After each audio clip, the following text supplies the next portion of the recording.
But the thing about you wanting to be a scientist before you went to do medicine, what was? Yeah. Which rule to use. Yeah. That's all there is to it. It's still like that even today. Yeah. Remember the rules, which rule are you to use, and that's that. And That's yet all. it is a subject that most kids of today are very scared of. The rules, which rule are you to use, and that's that. And That's yet all. it is a subject that most kids of today are very scared of. You became a medical doctor. What did it mean to you when you now got that confirmation that you have qualified? You are now a doctor. You're definitely not the farmer that your dad said you were going to be because of your tripping, in standard 6. Yeah. No, one thing, I loved being a doctor. Yes. And I knew being a doctor is not a profession. And that's why I think medical aids are using us up. We shouldn't belong to a union at all. Yeah. It's a calling. Yes. I still believe it's a calling, and I was happy to be a doctor. Yes. But I wanted my family to do well. Yes. That's the second thing. I loved being a doctor. I wanted my family to do well.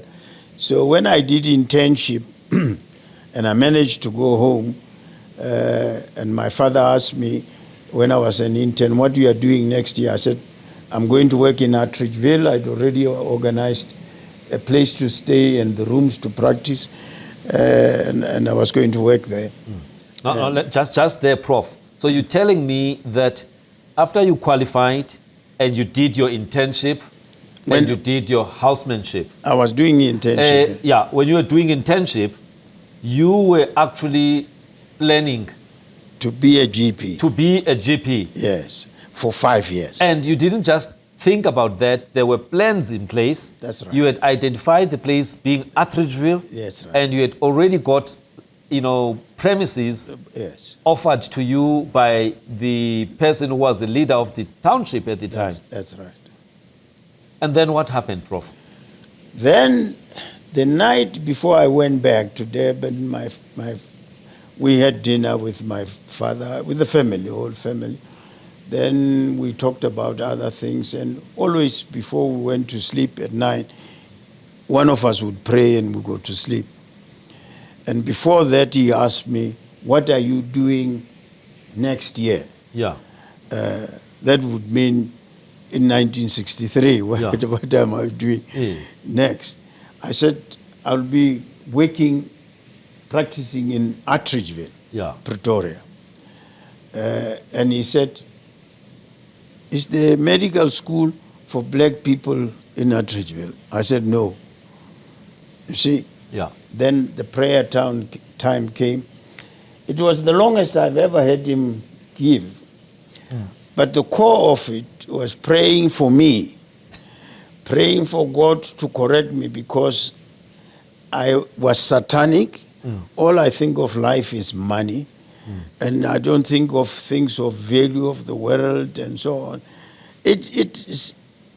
When he finished there, that was a heavy prayer. Yes, when he finished there, I saw myself as a heathen, as a person who just loves money. Yeah. So when I got... And I mean, you had a plan that you are just going to practice in private practice for 5 years just to get some money, invest some money, then go and specialize. But he didn't see that. No, he wanted you to go straight to to study further. Because investment is making money, and he didn't think it should be the main thing in his son's mind to make money. He didn't think that way. Anyway, what he did is that when I went back. And this was the second part of 1962. It was still in July. The very first working day, I went to the Department of Obstetrics and Gynaecology. And I knocked at the door of the late Professor Derek Crichton.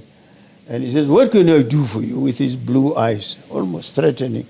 Yeah. I said, sir, I want a registrar's job. You want to train as an obstetrician and gynecologist. You see, I got the highest mark in obstetrics and gynae. Yes.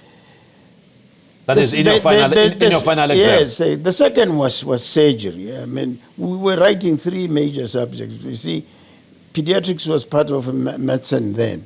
Yeah. So the second was surgery.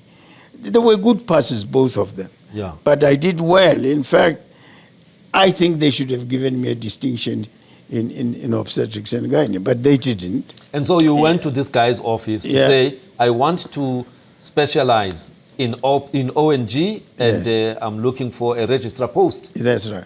Then he said, wait there, right at the door, half open. He went to open a cupboard, and he looked at the results. He says, oh, you're a bright boy, you got a job. I've given you a job.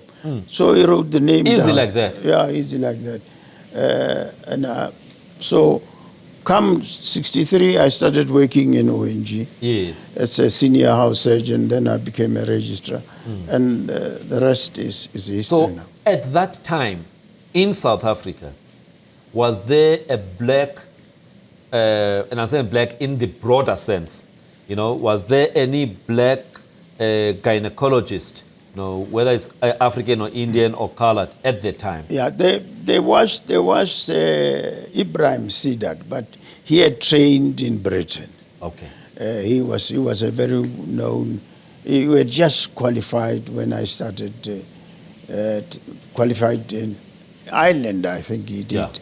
Ephraim Thibedi, and it's the only one I knew. But there wasn't. If you meant black, you mean African. African. At that time when I started, there was. So a few years later, we had Mpatele, but he also trained in Britain. Overseas. All right. So, so you were taken in as a registrar. Was it 4 years training? No, it's long. 5 years is minimum. Yeah. And the first year you are supposed to do it outside your specialty. Yeah. And I didn't, and I paid later for that.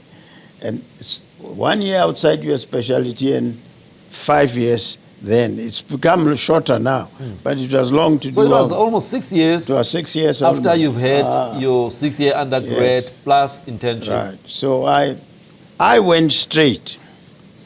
And in 1965, I passed the diploma in obstetrics and gynecology. That qualified me to be a junior lecturer in the university. And that's when I got appointed as a junior lecturer. That's why I taught Oldman G.G. Mbege in his last year before he wrote. Yeah. It was my first class of final years I taught. It was in 1965. I remember him at your 80th birthday party. That's because right. he's one of the people who spoke there. That's with right. a lot of tzotsital, when he talks. Oh, we're still great friends. We still phone each other now. Gigi Mbege. So in 65, I did that. And when I passed there, the examiners called me after the exam. They said, why didn't you write the fellowship now? I said, sir, I haven't got enough years to write the fellowship.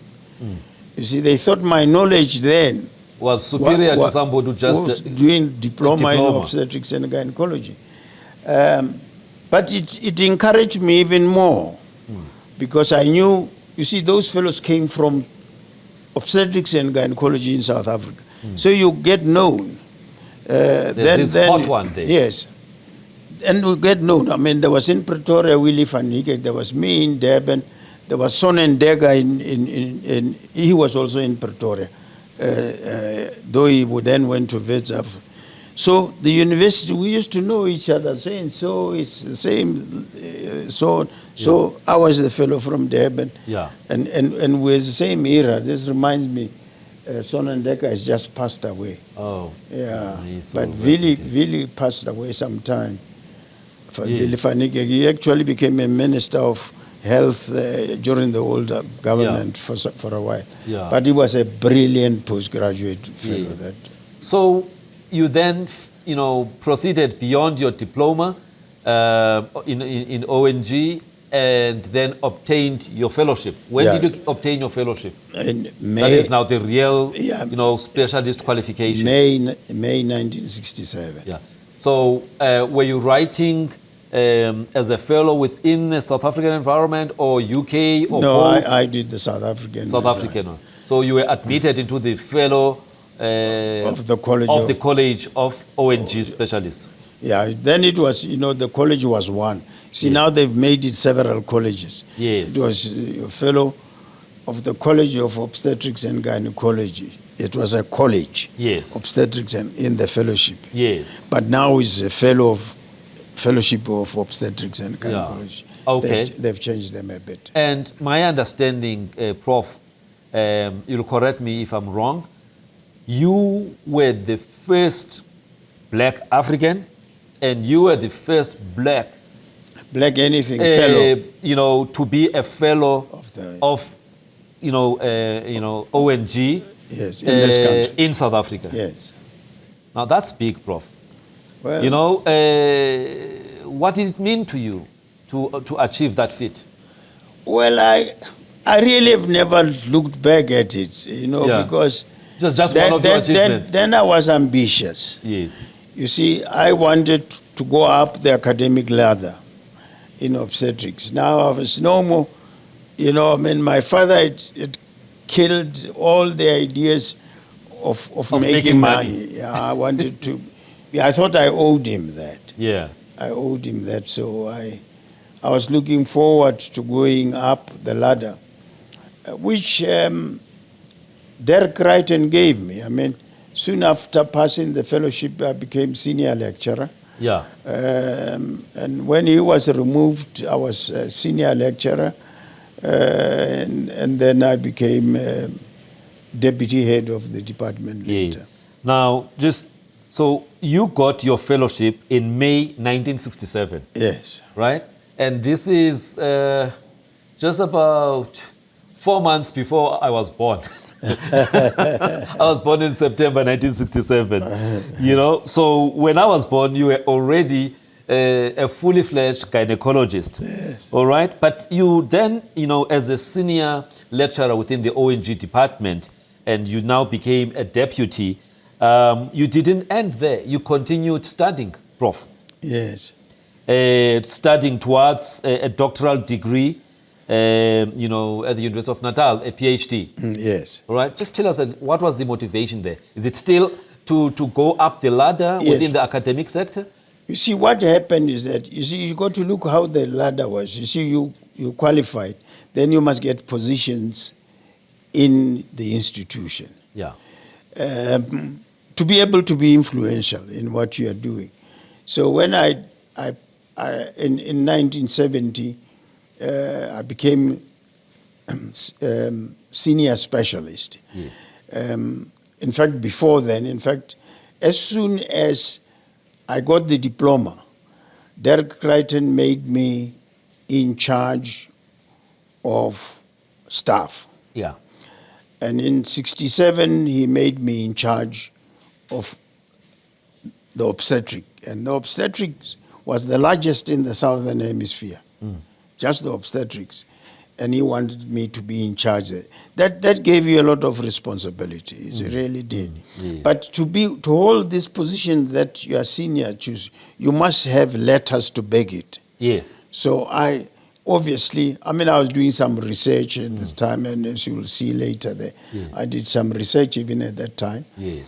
And I worked towards, I always was looking to having a PhD. Yeah. Anyway, in our era, you couldn't be head of a department in medical school without a PhD or without doing one about to complete. Yeah. Well, I think at some point that thing, disappeared a little bit. Well, it is back now. It better remain back because it has a lot to do with quality. You couldn't in our day. They wouldn't shortlist you. They just threw you off. If you weren't doing one and there was evidence you were doing one and already advanced, they wouldn't at all look at you. And then in 1980, you obtained this MD or PhD. Yes. But before then, Prof, there are a number of guys who came after you. Professor Marivate,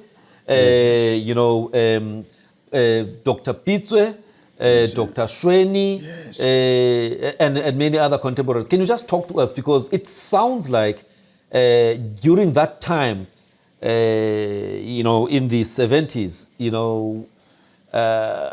Natal, King Edward had some of the best black gynecologists. You know, it definitely did. Martin Marvat was the very second one to be a fellow. Yes. And the third one, if you take black, was S.B. Pizwe. Yes. So the first three black fellows of the College of Obstetrician and Gynecology came from the Natal Medical School, and they were these three friends of mine. Yeah. They used to call us three musketeers. We ran that department very well, the three of us. Shweni was a bit younger, but he was a bright chap, Michael Shweni. In fact, I was so fond of Michael Shweni that, you know, I would have liked him to have taken over from me in Medunsa if it was possible. I have great respect for Michael Shweni. But for some reason he didn't take it.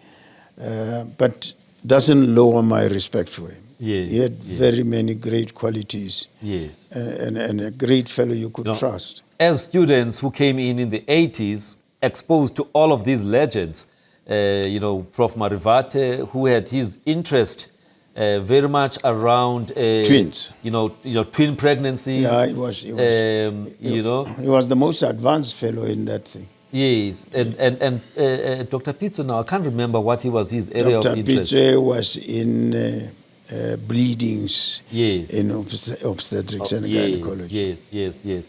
Now, so, you know, the camaraderie, was there competition amongst yourselves, or, you know, but constructive competition in terms of academic performance, research, and things like that? There was no doubt there was constructive competition.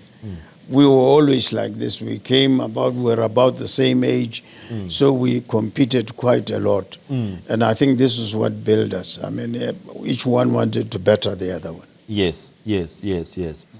And so you continued. Did you continue to just become the deputy of the department, or did you get other responsibilities? I think you mentioned something about dean of students at some point. Yes, when I was senior lecturer, I was appointed the very first dean of students in Natal University. And what did that entail? Well, looking after the problems of students generally. Sometimes, not so frequently, would be even political, but mainly it was the needy students.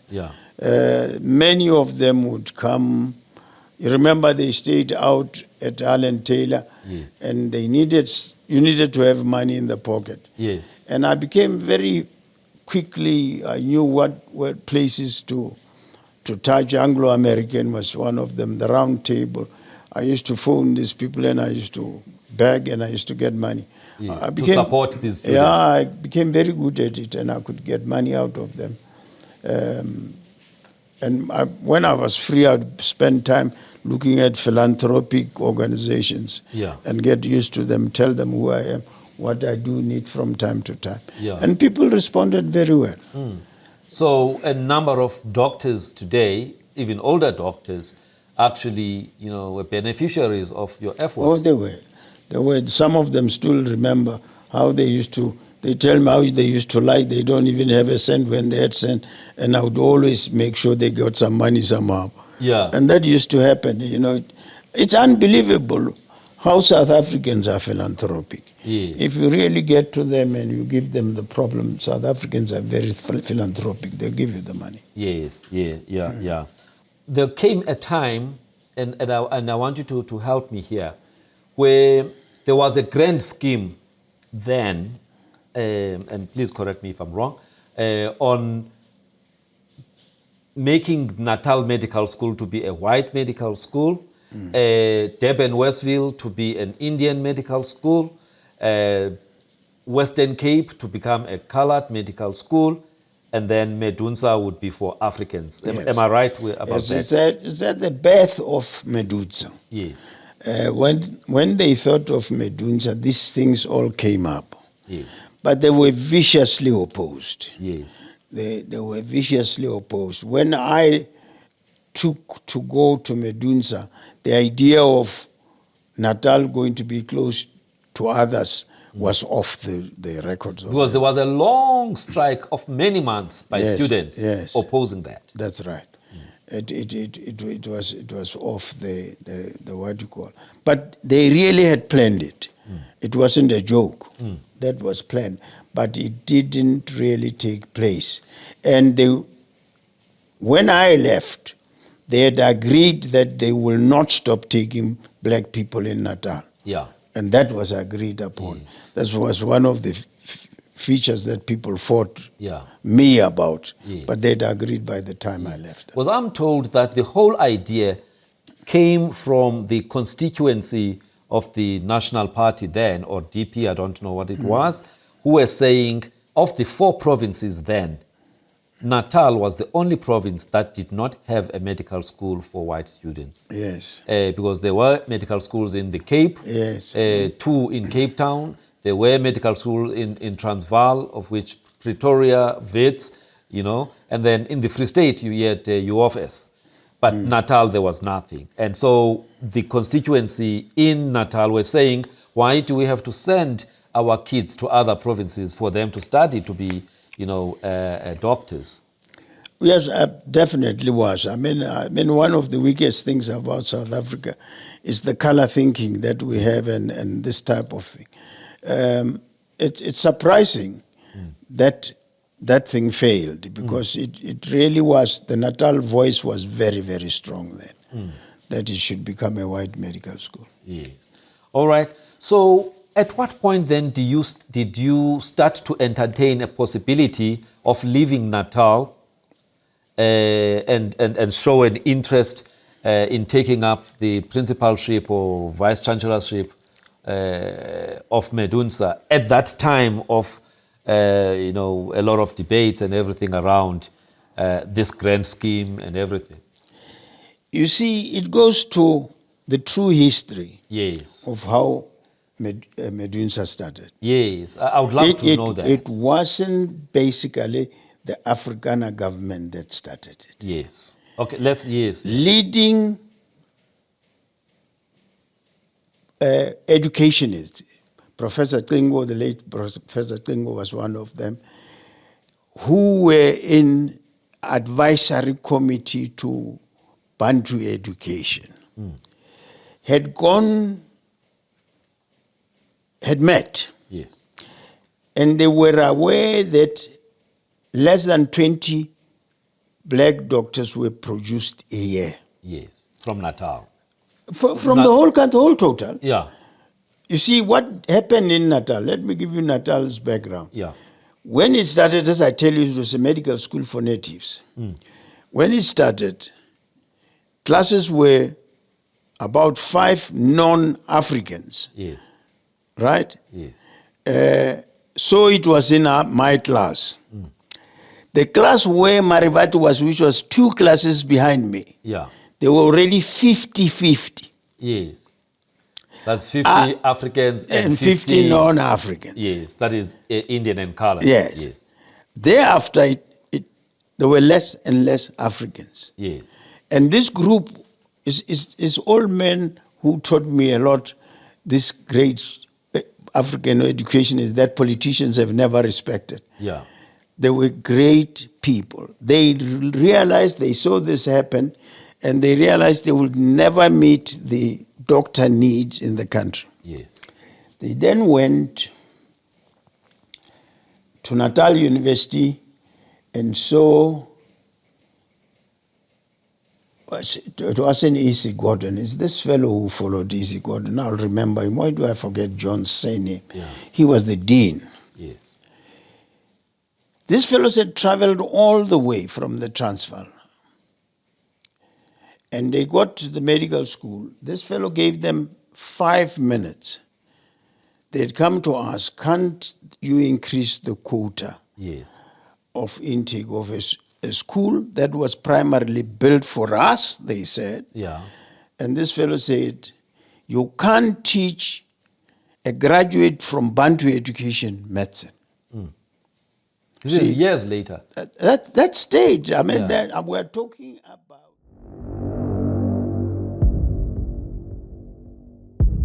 And they went to see Minister of Education and of Bantu Education and Development and said, look, we went ahead and granted this. and said this must happen. Yeah, because all right, they can't go to the other medical. That was wrong. Yes. That I fault. Yes. And so this is how it came about. So